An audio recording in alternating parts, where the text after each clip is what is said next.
Greetings, members of the collective. I'm Cy from Cyborg Gaming, and, as excited as I am for Kingdom Hearts 3, I've never actually finished a Kingdom Hearts game before.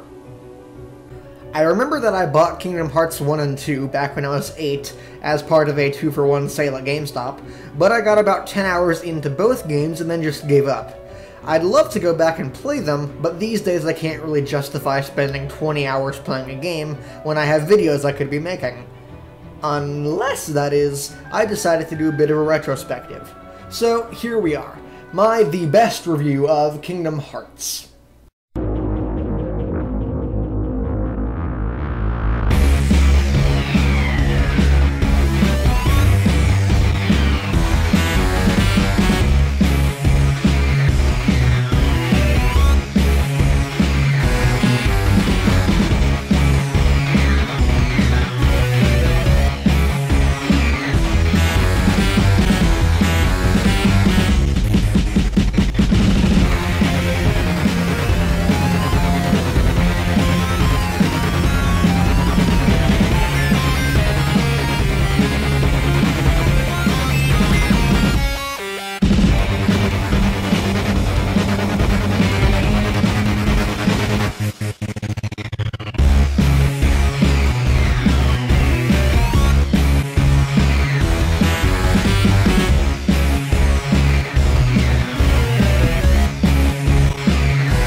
Kingdom Hearts begins on the Destiny Islands, where Sora, Riku, and Kairi live.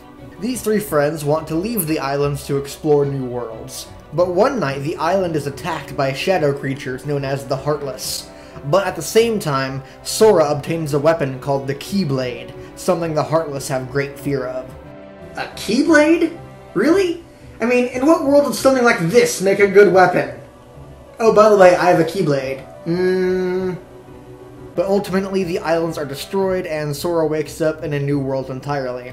But it is there that he meets Donald and Goofy, who are searching for Mickey Mouse. And after taking advice from some Final Fantasy characters, those three heroes set off to track down their friends and defeat the Heartless. Yeah, Kingdom Hearts is also known as that mashup game that Disney and Squaresoft made, right?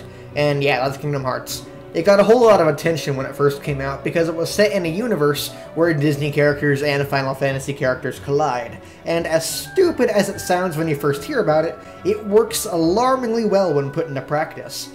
It's like those awesome imaginary worlds we all had as kids, where every cartoon, game, book, and story shared one big universe, or like a video game equivalent of Who Framed Roger Rabbit. However, Disney does seem to be carrying more than its fair share on this venture. I mean, for a game that supposedly has you jumping from one world to another, you only ever visit either locales they created specifically for Kingdom Hearts or Disney worlds. There is no purely Final Fantasy world in sight. Although I suppose that might kind of be hard, considering that unlike Disney, which has countless and countless movies to base worlds off of, Final Fantasy really only has one world per game, and even then, the worlds are kind of interchangeable between games, so I guess that's why we just see characters and not actual worlds themselves. Anyways, that's the only explanation I can come up with for that. Either that or Squaresoft is being lazy. One of the two.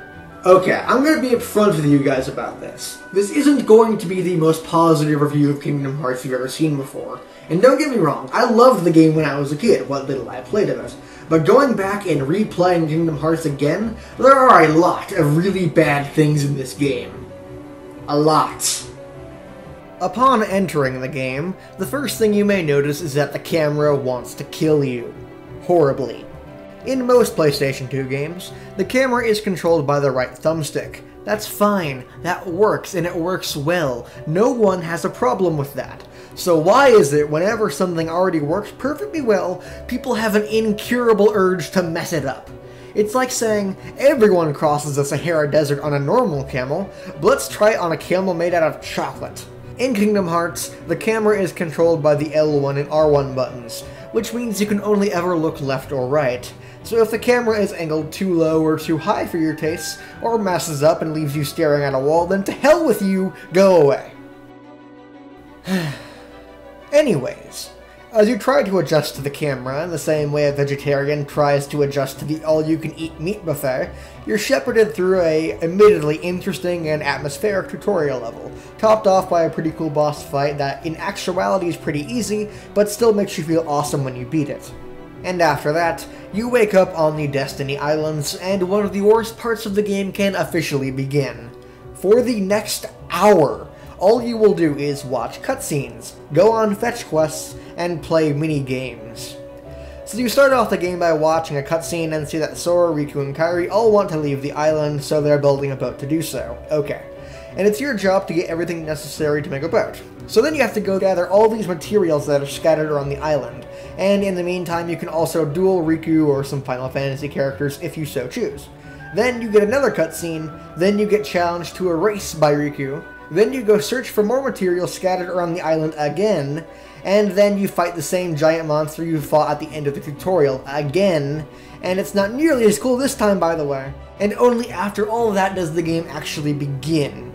And that's it! That is the first hour of this game. Nothing but fetch quests, mini-games, and cutscenes. I mean, this had to be the worst possible way they could have started a Kingdom Hearts game.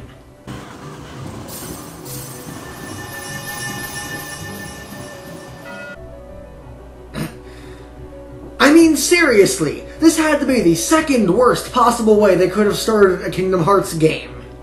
The next problem I have with Kingdom Hearts is that it doesn't tell you shit. Remember in my System Shock 2 review when I said there were a few objectives the game didn't spell out clear enough, so you had to either wander around the ship for a couple hours to figure it out, or look it up on game FAQs? Yeah, well, there aren't just a few isolated incidents of that in this game. Almost every level has that kind of shit. For example, upon arriving in Traverse Town, you are wandering around and looking for Donald and Goofy, who are in turn wandering around and looking for you. And once you come through, for example, one door, you'll get a cutscene of them somewhere else in the level, coming out another door. Then you have to go open another door to trigger the next cutscene, and then another, and then another, and then another, and then another. I get it, you're supposed to feel lost. But what I detest is that the doors you open and the locations of Donald and Goofy have no correlation. For example, if I went through a door and saw them standing in one location, the logical conclusion is to go back out and go wherever you saw them. But they aren't there anymore by the time you get back out, and no door around where they were triggers the next cutscene, but usually a door on the opposite side of town. You see what I'm getting at? Where they were in the cutscene has no relation to what door you need to open next. So what happens is you end up traipsing around, opening and exiting every door in the city, hoping you'll find the one solitary line of logic left by the programmers that doesn't actually exist. It's frustrating. Incredibly, incredibly frustrating. And all it amounts to is just pointless busy work to pad the playtime. And all this could have been helped by a mini-map or an objective waypoint like in The Darkness 2.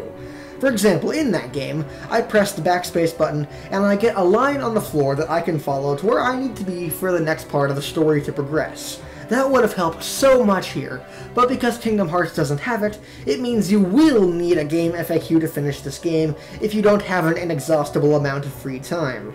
And speaking of things that only exist to pad the game's playtime, let's talk about the Gummi ship sections next.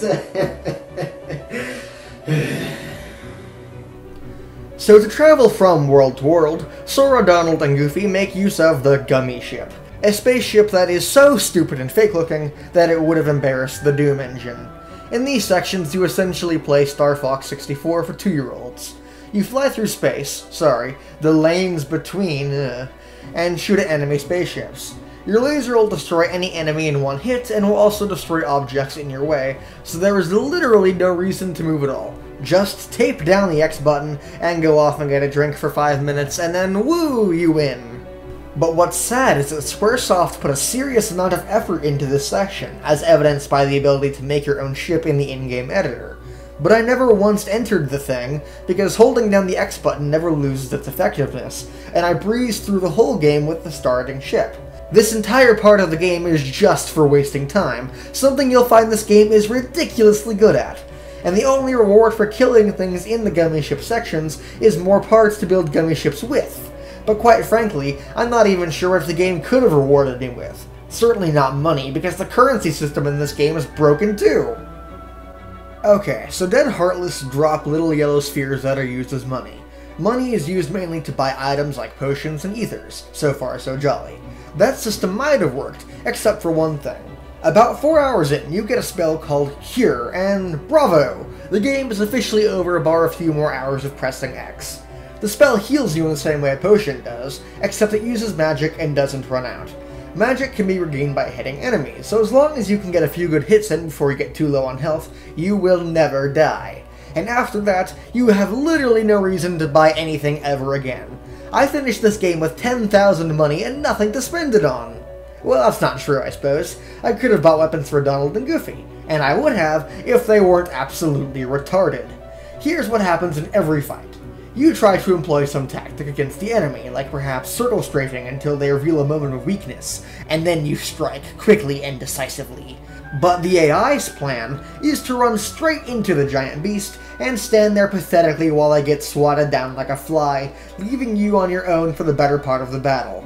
No intelligence, no higher strategy, just running up to a Heartless and whacking it on the fucking head.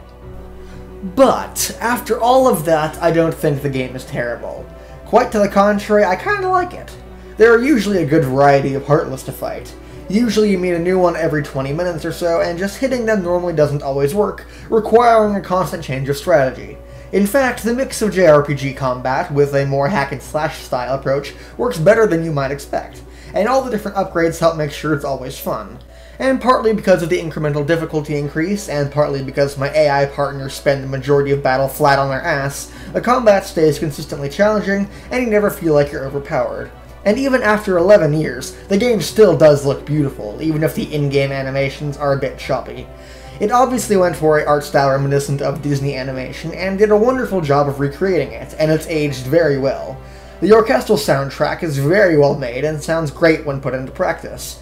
The overall storyline is surprisingly complex for what at face value seems like a silly concept, and although it can get a bit confusing, its sheer depth will forgive everything for some people. But with all the complaints mentioned beforehand, Kingdom Hearts is the kind of game that's recommendation comes with a very large but attached to it. I can only really recommend it to either people who want a complex storyline they can immerse themselves in, or people who want to relive childhood nostalgia with Disney or Final Fantasy characters. And if you fall into those two categories, I'd strongly advise waiting for the 1.5 remix coming out this September, which not only makes the game look better, but also fixes the terrible camera along with other things. Anyways guys, thank you very much for watching my review of Kingdom Hearts, and I do hope that you have enjoyed it. If you want to say something about my review, if I got something wrong, or if there's something you want to correct me about, then please do feel free to leave a comment below. Anyways, that's it for me. I have been Cy for Cyborg Gaming, and I'll see you guys next time. Later.